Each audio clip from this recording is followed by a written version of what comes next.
একজন বস লেডি তার এক কর্মচারীকে শুধুমাত্র এই কারণে চাকরি থেকে বের করে দিলেন কারণ সে কাজের সময় ফোন ব্যবহার করছিল। কিন্তু তাকে বাদ দেওয়ার ঠিক কয়েক সেকেন্ডের মধ্যেই পুরো কোম্পানির সার্ভার নেমে গেল। সে ছিল কোম্পানির টেকনিক্যাল বিভাগের প্রধান, আর তার যাওয়ার পর কেউই আর ছিল না যে এই বিপর্যয় সামলাতে পারবে। কাস্টমারদের কল একের পর এক আসতে লাগলো। পরিস্থিতি এতটাই জটিল হয়ে উঠলো যে যদি 2 মিনিটের মধ্যে সমস্যা ঠিক না করা যায় তাহলে কোম্পানির শেয়ার একেবারে ভেঙে পড়বে। সেই মুহূর্তে পুরো ব্যবসা যেন ধ্বংসের মুখে দাঁড়িয়েছিল। তখনই ওই প্রেসিডেন্ট লেডির মনে পড়লো যাকে সে বের করে দিয়েছে সেই আসলে এই কোম্পানির আসল স্তম্ভ ছিল। সে একাই পুরো সেন্ট্রাল সিস্টেম ম্যানেজ করত। যে কোনো সমস্যাকে মাত্র কয়েক সেকেন্ডে সমাধান করার ক্ষমতা ছিল তার। তাই আগের প্রেসিডেন্ট নিজে তাকে হায়ার করেছিলেন এবং তাকে কোম্পানির হাফ শেয়ার দেওয়ার প্রস্তাবও রেখেছিলেন, শুধু যেন সে কোম্পানিতে থেকে যায়। তার নেতৃত্বেই কোম্পানি সব সময় নাম্বার 1-এ ছিল। কিন্তু আজ যখন প্রেসিডেন্ট একটা ট্রিপে ছিলেন তখন এই অ্যাক্টিং প্রেসিডেন্ট লেডি সেই কর্মীকে বিনা বাক্যভয় মুখে পানি ছুড়ে বের করে দিল। সে বারবার বলছিল, আমি শুধু কয়েক মিনিট বিশ্রাম নিচ্ছিলাম কারণ আমি সারা রাত জেগে কাজ করেছি। তবুও সেই লেডি তাকে অলস বলে তৎক্ষণাৎ বেরিয়ে যেতে বলল। সে তখন জানালো তাকে বরখাস্ত করতে হলে প্রেসিডেন্টের অনুমতি দরকার। কিন্তু লেডি হেসে বলল,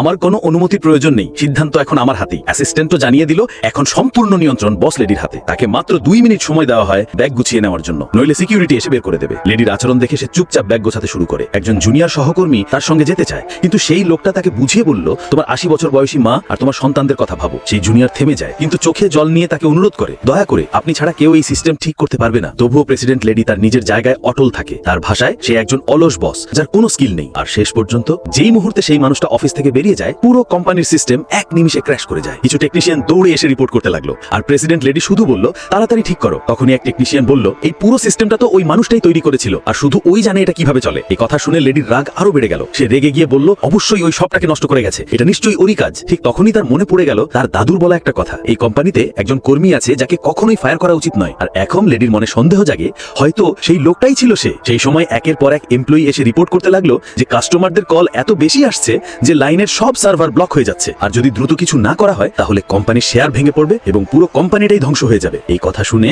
এতক্ষণ যিনি ছিলেন গর্বে অন্ধ, তিনি এবার সত্যি ভয় পেয়ে গেলেন। তিনি সঙ্গে সঙ্গে এক এক্সপার্টের সাহায্য চাইলেন, কিন্তু তিনি জানতেন না যাকে ডাকা হচ্ছে সেই মানুষ যাকে মাত্র কয়েক মিনিট আগে তিনি নিজে অফিস থেকে বের করে দিয়েছিলেন। ওই মানুষটা তখন অফিস বিল্ডিং থেকে বেরিয়েই যাচ্ছিল। ঠিক তখনই তার ফোনে একটা মেসেজ এলো, দয়া করে ইস্যুটা পার্সোনালি এক্সপ্লেইন করুন এবং লবিতে দেখা করুন। মেসেজ দেখে লেডির মনে হলো নামটা যেন চেনা চেনা, তবুও পাত্তা না দিয়ে তিনি লবিতে নেমে এলেন। আর সেখানেই তিনি দেখতে পেলেন দাঁড়িয়ে আছে সেই মানুষটাই যাকে তিনি ঘৃণার চোখে বিদায় জানিয়েছিলেন। তিনি রেগে গিয়ে চিৎকার করে উঠলেন, তুমি কোম্পানিকে সাবোটাজ করেছো। কিন্তু লোকটা একটাও কথা বলল না, সে শুধু চুপচাপ দাঁড়িয়ে ছিল। তার এই শান্ত আচরণেই লেডির রাগ যেন আরো দ্বিগুণ হয়ে গেল। তিনি দম্ভের সঙ্গে বললেন, তুমি কিছু না, একদমই সানন নয়। গার্ড ডেকে তাকে কোম্পানি থেকে বের করে দেওয়ার আদেশ দিলেন। লোকটা বেরিয়ে যাওয়ার সময় শুধু বলল, একদিন এই ঘটনার জন্য আপনার আফসোস হবে। আর লেডিও তখনও দম্ভ ভরে বলল, আমি কখনো কোনো কিছুর আফসোস করি না। ঠিক সেই মুহূর্তে পুরো কোম্পানিতে হঠাৎই ইমার্জেন্সি অ্যালার্ম বাজতে শুরু করে দিল। লেডির মুখ মুহূর্তেই ভয় সাদা হয়ে গেল। আর তখনই প্রেসিডেন্টের আরেকটা কল এলো। কল রিসিভ করার পর লেডির চোখের সামনে যেন সমস্ত অহংকার মুহূর্তেই ভেঙে চুরমার হয়ে গেল।